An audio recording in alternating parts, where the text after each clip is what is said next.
Hi friends, today we'll be talking about a condition called vaginismus, a condition which results in significant interpersonal problems and marital discord, and what all newer options we have for its treatment will all be discussing.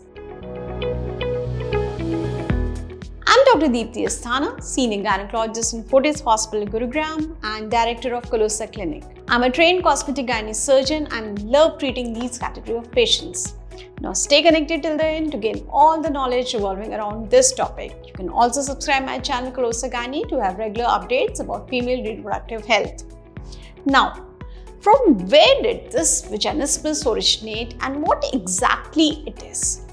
Now, James Marion Sim first coined the term vaginismus in 1862 at an address of the Obstetrical Society of London, and it is a condition which causes the muscles around the vagina to tighten involuntarily. This can cause some pain and discomfort. Now, vaginismus can occur whether you have had sex or not. Vaginismus usually occurs when the genital area is touched. This can be before sexual intercourse, before trying to insert the tampon, or during a gynecological examination, for example. Now, vaginismus is thought to be one of the most common female psychosexual dysfunctions, but the exact prevalence rate among the general population is not known. However, in my clinical practice, I'm observing the incidence rates vary from 5 to 10%. In fact, I've met so many couples who have opted for IVF for childbirth rather than treating the vaginismus. That clearly shows how unaware we all are by the newer treatment options for vaginismus. Now coming to the causes of vaginismus.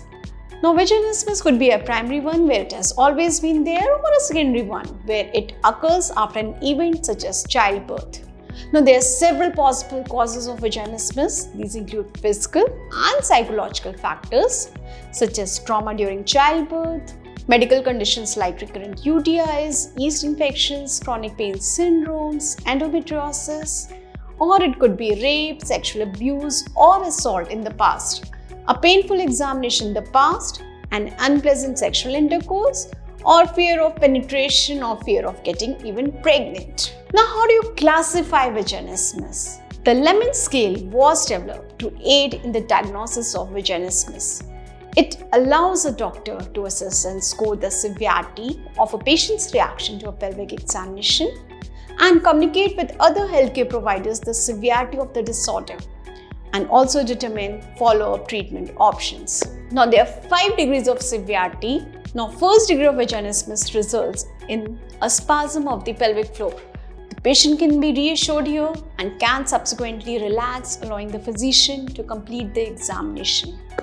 Second degree vaginismus results in the generalized spasm of the pelvic floor as a steady state despite reassurance. Here, the patient is not able to relax for the examination. Now, the third degree of vaginismus involves a pelvic floor spasm that is sufficiently severe that the patient elevates her buttocks in an attempt to avoid being examined. 4th degree vaginismus, this is the most severe form of vaginismus given by lament. Here, the patient would totally retreat by elevating the buttocks, moving away from the pelvic examination table, and tightly closing the thighs to prevent any examination. Now, Pasek described 5th degree vaginismus as a visceral reaction manifested by increased adrenaline output and resulting in increased heart rate, palpitations, hyperventilations, trembling, shaking, vomiting, feeling of fainting, desire to jump off the table and run away or even attack the doctor.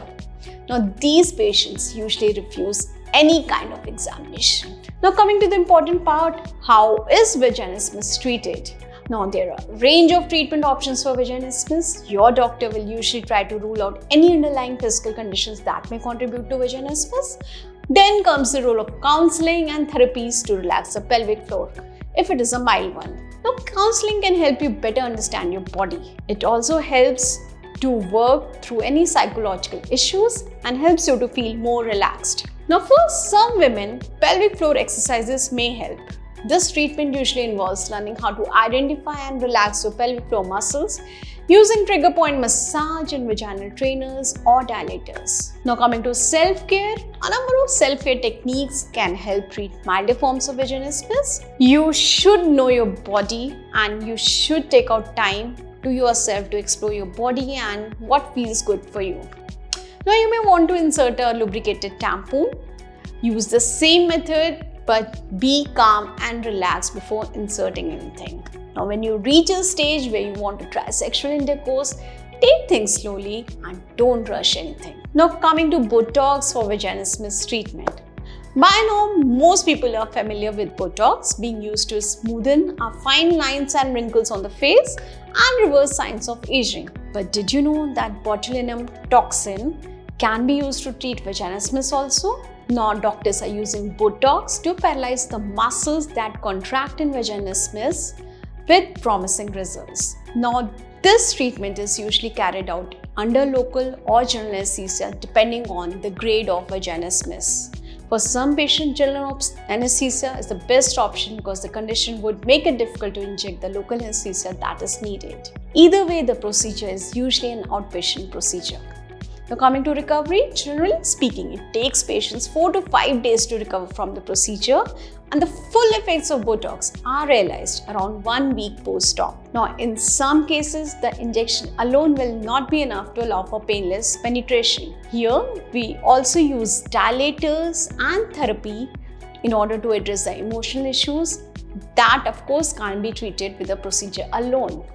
I do not prefer using silicone or metallic dilators available in the market. Rather, I have my own way of making softer dilators to minimize pain. Now, how many sessions are needed to see the results? More often than not, just one session is needed for patients to enjoy the full benefits of the procedure. This long-term relief occurs despite the fact that the Botox only lasts 3 to 5 months. The initial treatment actually breaks the pain cycle associated with vaginismus. Once the patients are able to have painless intercourse or penetration, the body tends to relax the muscles on its own. It is possible, however, to have multiple treatments if results from the first procedure wears off over time. Now, there is 90 to 97% success rate for the procedure and side effects are minimal. As with any procedure, there are small risks associated with anesthesia and procedure-related risks are potential damage to your sphincters, which are usually temporary, and on rare occasions, patients report botulinism-like symptoms, including blurred vision. So to summarize, vaginismus is a painful condition in which a person is unable to tolerate penetration of the vagina and occurs due to tightening of the muscles of the pelvic floor. It is possible to treat and even cure vaginismus, so next time, please do not think of going for IVF. Rather, get this condition treated and enjoy your life ahead. Thanks for hanging on. Do like and subscribe my channel Kalosa Gynae for all female reproductive health updates. You can also visit my websites drdeeptiasthana.com and kalosaesthetic.com and follow me on Instagram. See you soon.